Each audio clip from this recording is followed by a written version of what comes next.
Welcome to Mega Nine TV. Indian cinema ఇప్పుడు ఒక global power house. భారీ తారగణం, వందల కోట్ల బడ్జెట్, ప్రపంచవ్యాప్తంగా థియేటర్లలో దద్దరిల్లుతున్న వేల కోట్ల కలెక్షన్ల మోత. మనం ఏ హాలీవుడ్ సినిమాకు తక్కువ కాదు అన్నంతగా భారతీయ సినీ ఇండస్ట్రీ ఎదిగిపోయింది.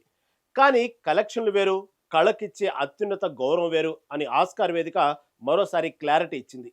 లేటెస్ట్గా లాస్ ఏంజల్స్లో జరిగిన 98వ అకాడమీ అవార్డుల ఫైనల్ నామినేషన్ల జాబితా కోట్లాది మంది భారతీయ సినీ అభిమానులను తీవ్ర నిరాశకు గురిచేసింది. ఈ ఏడాది వివిధ భాషల నుంచి, వివిధ కేటగిరీలలో ఇండియా నుంచి ఏకంగా 24 సినిమాలు ఆస్కార్ జ్యూరీకి వెళ్ళాయి. కానీ రిజల్ట్ మాత్రం జీరో.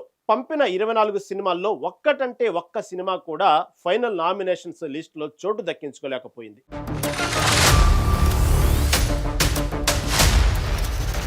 అసలు మనం పంపిన సినిమాల్లో లోపం ఉందా, లేక ఆస్కార్ జ్యూరీ ఆలోచన విధానం వేరా? త్రిబుల్ ఆర్ సాధించిన అద్భుతాన్ని మన ఇతర సినిమాలు ఎందుకు రిపీట్ చేయలేకపోతున్నాయి?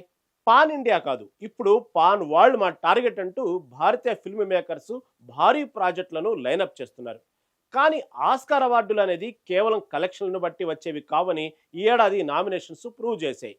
2026 ఆస్కార్ బరిలో నిలవడానికి film federation of India, independent film makers కలిసి దాదాపు 24 సినిమాలను వివిధ కేటగిరీలలో పరిశీలన కోసం పంపారు. అందులో I want to talk, Tanvi the great, the Bengal file, home bound, kesari chapter 2, Phule, fire వంటి బాలీవుడ్ సినిమాలు ఇండియా నుంచి ది బెస్ట్ ఇంటర్నేషనల్ ఫీచర్ విభాగంలో అఫీషియల్ ఎంట్రీకి నామినేట్ అయ్యాయి. కన్నప్ప, పుష్ప 2, గాంధీ తాత చెట్టు, కుబేరా, సంక్రాంతికి వస్తున్న వంటి తెలుగు సినిమాలు, super boys of Malegaon, Sthal, Sabar Bonda, Dashavatar, Vanvaas, నీరు, ఆటా తంబైచా నాయ్ వంటి మరాఠీ సినిమాలు ఆస్కార్ బరిలో నిలిచాయి. అయితే ఈ 24 సినిమాల్లో కేవలం ఒకే ఒక్క సినిమా, అదే నీరజు ఘయాన్ దర్శకత్వం వహించిన హోమ్ బౌండ్ మాత్రమే ఆస్కార్ ఎంపికలో కీలకమైన షార్ట్ లిస్ట్ జాబితాలో ప్లేస్ సంపాదించుకుంది.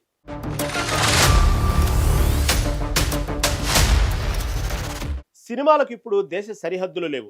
ఆ కాన్ఫిడెన్స్ తోనే మన మేకర్స్ తమ సినిమాలను ఆస్కార్ జనరల్ ఎంట్రీ ద్వారా నేరుగా నామినేషన్స్ కోసం పంపుతున్నారు.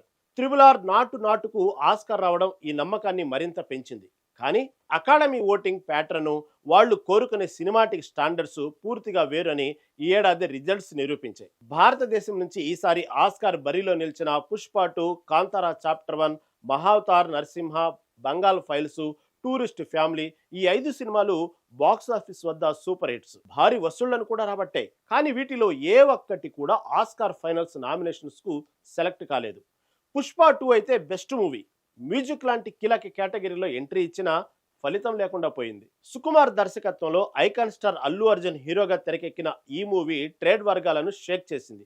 ఈ కాన్ఫిడెన్స్ తోనే మేకర్స్ ఈ సినిమాను ఉత్తమ చిత్రం, best cinematography, best music, sound design విభాగాల్లో ఆస్కార్ కు ఎంట్రీ ఇచ్చారు. కానీ Allu Arjun action, DSP music మనకు గూస్ బంప్స్ తెప్పించిన ఆస్కార్ అకాడమీ సభ్యులు కోరుకునే గ్రాండ్ ఎమోషనల్ అప్పీల్ ఇందులో మిస్ అయింది.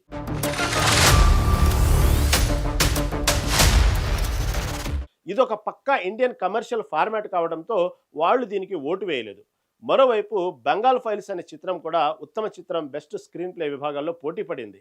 సెన్సిటివ్ ఇష్యూ ఆధారంగా తెరకెక్కిన స్క్రీన్ ప్లే హాలీవుడ్ స్టాండర్డ్స్ కు మ్యాచ్ కాకపోవడంతో ఇది కూడా వెనుదిరగాల్సి వచ్చింది. కేజీఎఫ్ తర్వాత ప్రతి సినిమాకు పక్కా ప్లాన్, ఇండియా రేంజ్ లో ప్లాన్ చేస్తున్న నిర్మాణ సంస్థ హోంబలే ఫిల్మ్స్ కు ఈ ఆస్కార్ నామినేషన్స్ గట్టి ఎదురు దెబ్బ తగిలింది. ఈ ఏడాది ఆస్కార్ బరిలో వీరు నిర్మించిన 2 భారీ చిత్రాలు కాంతారా చాప్టర్ 1, మహావతార్, నరసింహ పోటీ పడ్డాయి. ఇవి జనరల్ ఎంట్రీ ద్వారా బరిలోకి దిగాయి. ఈ 2 సినిమాలు ఉత్తమ నటుడు, ఉత్తమ నటి, ఉత్తమ దర్శకుడితో పాటు best production design, best cinematography లాంటి కీలకమైన క్రాఫ్ట్స్ అన్నింటిలోనూ పోటీ పడ్డాయి. భారతీయ మైథాలజీని, సంస్కృతిని అద్భుతమైన విజువల్స్ తో చూపించినప్పటికీ ఈ 2 సినిమాలను కూడా విదేశీ ఓటర్లు ఫైనల్ 5 నామినేషన్లలోకి తీసుకోలేదు. ఆస్కార్ ఎప్పుడు భారీ బడ్జెట్ సినిమాలకు కాదు, మంచి కంటెంట్ ఉన్న చిన్న సినిమాలకు ఎక్కువ ప్రాధాన్యత ఇస్తుంటుంది. ఈ లాజిక్ తోనే ఒక చిన్న సినిమాగా వచ్చి ప్రేక్షకులకు బాగా కనెక్ట్ అయ్యి బ్లాక్ బస్టర్ కొట్టిన టూరిస్ట్ ఫ్యామిలీ సినిమాను నేరుగా బెస్ట్ సినిమా కేటగిరీలో ఆస్కార్ ఎంట్రీ పంపారు.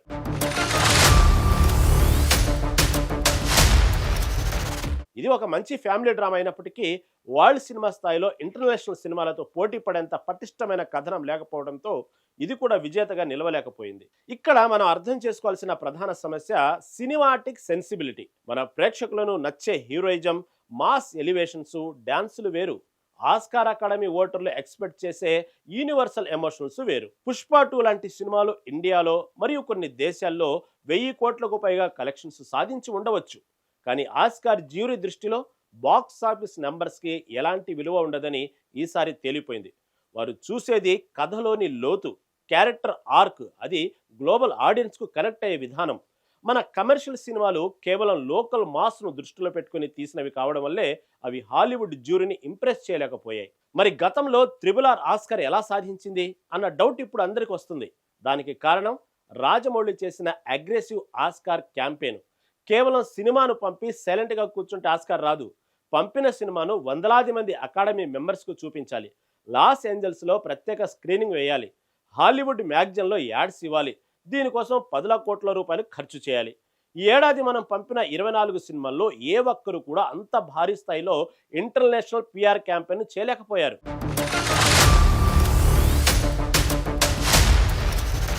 అంతేకాకుండా RRRలో బ్రిటిష్ వ్యతిరేక థీమ్ గ్లోబల్ వైడ్గా అందరికీ కనెక్ట్ అయింది. అలాంటి బలమైన యూనివర్సల్ కలెక్షన్ ఈ ఏడాది పంపిన మన చిత్రాల్లో మిస్ అయింది. ఆస్కార్ గెలవడం అనేది ఒక వ్యూహం. ఒక పక్క గ్లోబల్ ఆడియన్స్కు అర్థమయ్యే ఎమోషనల్ కథను చెబుతూనే మరోపక్క హాలీవుడ్ లాబింగ్ను తట్టుకొని ప్రమోషన్స్ చేయాలి. కేవలం పాన్ ఇండియా హిట్ అయింది కదా, పంపించేద్దాం అనుకుంటే ఇదిగో ఇలా నామినేషన్స్ కూడా రాకుండా నిరాశపడాల్సి వస్తుంది. కమర్షియల్ సినిమాలకు కలెక్షన్లే అవార్డులు. ఆస్కార్ లాంటి వేదికల కోసం హోమ్ బౌండ్ లాంటి కళాత్మక చిత్రాలను సరైన పిఆర్ స్ట్రాటజీతో ప్రమోట్ చేయాల్సిన అవసరం ఎంతైనా ఉందని సినీ విశ్లేషకుల అభిప్రాయం.